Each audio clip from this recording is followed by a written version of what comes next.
All right, friends, it's T and I'm back with a new video, and I guess you could call this Q&A because somebody asked me about this, so I'm going to talk about it in this video. I brought this up in my community section a bit ago. I put it up there. I posted it. It's another one of these. I guess you could. It's an older report, like 1985. I don't know, from NCBI, PubMed, whatever. All right. So it says exercise-induced muscle damage, repair and adaptation in humans. Listen to what they're talking about. Exercise-induced muscle damage, yes? Then they talk about repair, and then they say adaptation in humans. So what's the adaptation? The repair. The damage, and then the repair. That's the adaptation. You get damage, and then you get a repair, and then you get an adaptation. What type of adaptation do you get? Myofibrillar growth. That's what you get. You get bigger and stronger. So now you should be physically bigger and stronger. Slightly bigger and stronger than you were previously. Yeah, so you don't have to practice that lifting anymore. That weight that you lifted, it should be easy now all the time. That's the adaptation process. The stress has been relieved. But if you're a lifting slave and going for nervous system lifting, you'll always be weak. It'll be taxing and horrendous on your body. And you'll age. Okay, anyways. So what does this study say? Okay, let's read it. The study examines exercise-induced muscle damage, repair, and rapid adaptation. Your rapid adaptation, yes. Because your body doesn't want to get damaged and it doesn't want to build any muscle. Eight college-aged women performed 3 eccentric exercises of the forearm flexor. Okay, one arm performed 70 maximal contractions. This is like I try to tell people before, an overworking of an untrained muscle will get this damage. So this is a controlled study, so they're not going to waste their time forever like doing sets and reps. They're just going to do probably one all-out rep or one all-out set, okay? So 70 maximal contractions, 70 max condition. And the other arm performed 24 maximal contractions.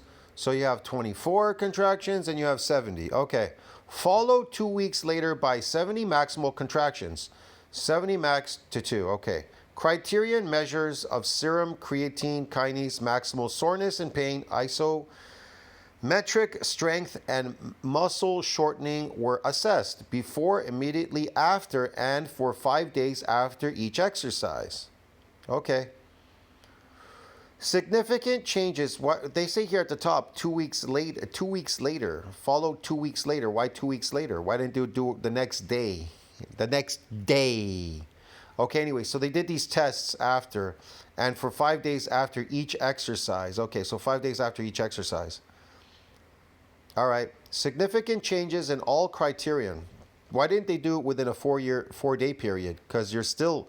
Really, the range of motion and stiffness is really hurting because you're still in the repair and remodeling stage. They can only do it on the 5th day. All right. Significant changes in all criterion measures were found after the 70 max exercise. So listen to what they say. Significant changes in all criterion measures were found after the 70 max exercise with a slow recovery that was not complete by day 5 after the exercise. Why wasn't it complete by day 5? Because the shortest period of time is 7 days. That's what I found. All right, but this could be a lot of damage. Doing a 70 repetition max. That's you're going all out. It's not. I'm doing 6 by 10. You understand me? Or let's say, sorry, you're doing 7 sets of 10 repetitions while you're resting between each set. See what I mean? But in this case, they didn't rest. They just did 70 reps all out. Okay. Now, the 24 max condition showed only small changes in the criterion measured. Why? Because there wasn't a lot of damage there. Sometimes if there's not enough damage, your body just disregards it. It repairs it, but then there's not really much going on there. There's no donation of nuclei. There's no remodeling. There's nothing, just a repair. See what I mean? You have to hit that mark you need to get specific damage. It's tricky. The body is very tricky. Okay. So changes in the criterion measures after the 70 max 2 exercise were significantly smaller than those after the 70 max exercise. Okay. Results from this study with regard to the ability of muscle to adapt to exercise-induced muscle damage. Yeah. How does it adapt to exercise-induced muscle damage? By repairing and remodeling a lot stronger, so it's resilient from further assaults to get damaged. And if you can't get damaged, you can't repair and remodel bigger, stronger muscles anymore. Get it? So, suggests that an adaptation takes place such that the muscle is more resilient to damage. See that? You understand that? Right there at the bottom, Ditsky. Yeah, it's resilient to damage. And any damage that does occur is repaired at a faster rate. That is the problem. It is also clear that a relatively small insult will produce this adaptation. Yeah. A small insult, you coming back into the gym too early, and let's just say, maybe, I don't know, you're a lifting slave. Maybe you did, some people do, they get some damage, they don't, they do, they don't. It'll rapidly repair quickly, boom, and even if there's a small insult, it will produce an adaptation rapidly. It'll rapidly adapt by protecting from any damage. You understand me? That's why I told you it is astronomically, and I mean astronomically high, and your training needs to be geared a certain way to get these adaptations so that you could build, repair, and remodel bigger, stronger muscles. You understand me? That's why it's so difficult. They even knew this back in 85. I try to tell you, I'm old school, bro, get it? I'm an old lifter. I learned this. I actually didn't really understand it until the 90s. I didn't particularly understand muscle damage until the 90s. I wasn't really then again, I wasn't putting much attention or focus into it. I did kind of understand it, but I didn't understand the whole thing. But when I started moving for muscle damage, it wasn't until the late 90s, bro, because I had money, I had time to go to a gym and money. If I have time and money to go to a gym, then I'm going to go all out. I'm going to try to get as many of these adaptations as I can. And so I tried to get as many as I could in a short period of time because I was moving away to a foreign country. So I tried to do as much as I could, eat as much as I could, and get as many of these adaptations as I could. And it worked. I got big, massive, strong, or whatever, okay? The point is, can you do this? Yes. You just have to copy the formula like the way I did it. See what I mean? The way I talk about it in my old channel before it got struck by Blaha, Jason Blaha, it got taken down. All the explanations are there on my old channel, like thorough explanations. So, unfortunately, the channel is not there anymore. So, I guess everybody's missing out. So, I'll see you in the next one, friends. Tell me what you think about that. Like, subscribe, support the channel. Until Blaha relinquishes the strike on my old channel, nobody's going to ever get to see those things, those videos. So, I'll see you, not even the running videos that I did. I'll see you in the next one, friends. Tell me what you think about that. Like, subscribe, support the channel. Remember what it says here down at the bottom. This is the most important part. The results of this study with regard to the ability of muscle to adapt to exercise-induced muscle damage. That's the kind of exercise I do. Exercise-induced muscle damage. I don't do exercise in gyms, lifting, slave stuff, whatever, okay? That's not based on that training. Suggests that an adaptation takes place such that muscle is more resistant to damage, and any damage that does occur is repaired at a faster rate. It is also clear that a relatively small insult will produce this adaptation. Even a small insult will produce it to do what? To protect from damage by repairing it a lot stronger. You understand me? And that's what happens. All right. There's some other stuff down here at the bottom. They talk about effects of second bout of maximal eccentric exercise on muscle damage. So effects of a second bout, that too could be interesting. I could go through this. Effects of a second bout of maximal eccentric exercise. What happens with a second bout? Well, we know with the first bout, there's the protective effect called the repeated bout effect phenomenon. So they're still doing the experimental thing here. This is in 2003 now. That other report is 85. All right. The study examines whether a second bout of maximal eccentric exercise performed 3 days after the first exercise bout would produce further changes in muscle damage. Well, the initial exercise was 30 maximal. I don't know, I've got to go down here to the bottom. It is concluded that performing a second bout of eccentric exercise with damaged muscles. This is what they say.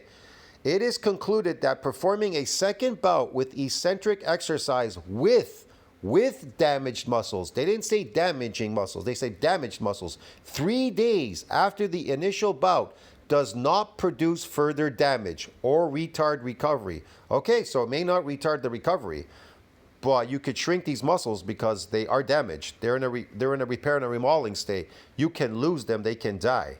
See what I mean? Okay, but it doesn't retard recovery. Who cares about recovery? Even when the second bout of exercise is more strenuous, even if it's more strenuous and you're lifting with damaged muscle fibers, well, of course, there's still type 2. There's a lot of fibers that are not damaged. They are going to shift into those muscles. You understand me? Yeah. Okay, but they're still going through repair and remodeling. Okay, muscles 3 days after the initial bout does not produce further damage or retard recovery, even when the second bout of exercise is more strenuous. EMG findings, but you're not damaging any muscles. Get it? Coming back, even if they are damaged, and you're trying to damage them again 3 days later. There's no damage. There's nothing going on. Okay, you're not retarding anything. Okay, whatever. EMG findings were consistent with reduced activation of fast twitch motor units. Oh, there's reduced activation. Why is that? Because they're in a damaged state, dude. Units during the second eccentric bout. These results may be interpreted as evidence of a neural protective mechanism. Yeah, it's protecting. Neural protective. Get it? Repeated bout effect after maximal eccentric exercise. This is a good one too. There's so many good ones here.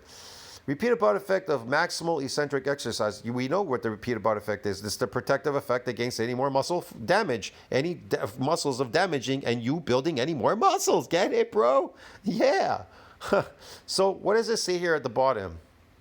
A bout of maximal eccentric exercise causes more initial damage than the D10 bout of maximal. Okay, so 45 causes more damage than 10. Maximal eccentric exercise, though both confer protection from subsequent 45 bouts of maximal eccentric contractions, which are attributed to, at least in part, to a shift in the frequency of content. Yeah, protective effect. Your body, man, it builds muscle to protect muscle from getting damaged, and then if it's protected from any more damage, you can't build any more muscle. It's really simple. What else is this one here? Elbow flexors. This one's good. Adaptations, bicep bronchial motor unit activity. Repeated bouts of eccentric exercise. Okay. Like I said, there's many here. Maximal function after exercise-induced muscle damage and rapid adaptation. Yeah. The muscle damage and rapid adaptation. Muscle function after exercise-induced muscle damage and rapid adaptation. A brief review of focus on the time course of changes in muscle function and other correlates to muscle damage following maximal effort, eccentric actions. Remember, it's always eccentric. That's what bodybuilding is really about. But only in an unaccustomed, untrained state, whatever, unfamiliar forms. Okay, the bottom here. Whether the similarly to time sorts response replies whatever. Performance in one bout of eccentric exercise produces an adaptation such that the muscle is more resistant to damage from subsequent bout of exercise. The length of the adaptation differs among the measures such that when the exercise regimes are separate by 6 weeks, all measures show a reduction in response. That's why it's astronomically high to build muscles, because it's based on EIMD. EIMD, bro, get it? You understand me? Exercise-induced muscle damage. Fuck. Response to the second compared with the first bout after 10 weeks on CK and muscle shortening. The reduction response after 6 months, only CK response is reduced. A combination of cellular factors and neurological factors may be involved in the adaptation process. Yeah, it's part of it, but also the muscle, that it grew bigger and stronger. It's now resilient from what? Like it says there, from further assaults. See, it says here, it says, produced an adaptation such. It produced an adaptation. What's the adaptation? It built muscle, repaired and remodeled stronger, such that the muscle is more resistant to damage from a subsequent bout of exercise. You understand me? How does muscle adapt? Performance of one bout of eccentric exercise produces what? An adaptation. I told you, a performance of one bout of exercise. What's one bout of exercise? What does it say in that thing? Remember, first training, satellite cell fusion. Remember, first training, untrained, first training, satellite cell fusion. Boom, that's the first bout. Get it? That is the first bout. What is the first bout? A unique feature of untrained muscles they get. Stiffness or the next day due to what? Muscle damage. That's the first bout. Performance of first bout of eccentric exercise produces adaptation. What's an adaptation? Damage. Damage is the adaptation. Muscle damage and rapid adaptation to what? To the damage. Get it? So it won't damage anymore. Get it? Resistant to damage from subsequent bout of exercise. This is actually a good one. I should pop this up too. I probably have it. Maybe I did bring it up before. I don't remember now. So I'll just click a couple of these and pop them up, man, because this is kind of interesting. I don't know. You could read this for yourself. Yeah, because I don't have time to do this, man. Copy the link here. I'll put it in my community section.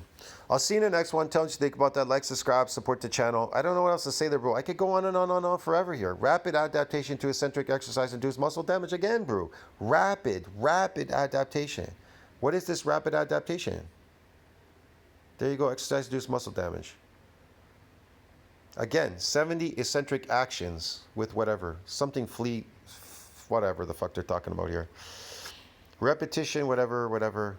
The decrement force did significantly. Okay, soreness is less pronounced. Muscle soreness, yeah. Muscle damage is less pronounced. 2 here will tell you. It protects it too as well. I'm not going to go through all this. There's just too much to keep going through all these. They're endless, bro. They're endless. Here's another one. Adaptation 2, following repeated bout of eccentric exercise contractions. See that? Damage, adaptation, following. Same thing, repeated bouts of eccentric muscle contractions were used to examine indirect indices of exercise-induced muscle damage adaptation in humans. Again, it'll tell you, we conclude that skeletal muscle adaptation can be brought about by a single bout of relatively few eccentric muscle contractions. Yes, the first time. And after that, no more. Increasing the number of eccentric muscle repetitions did not result in an increased prophylactic effect on whatever. It's protected again. You got to read the whole thing. I'm not going to go through this. Force loss, decline, Yeah, that happens with muscle damage. Anyways, I'll see you in the next video, friends. Tell me what you think about that. Like, subscribe, support the channel. See you later. This is going way too long. Ciao, friends.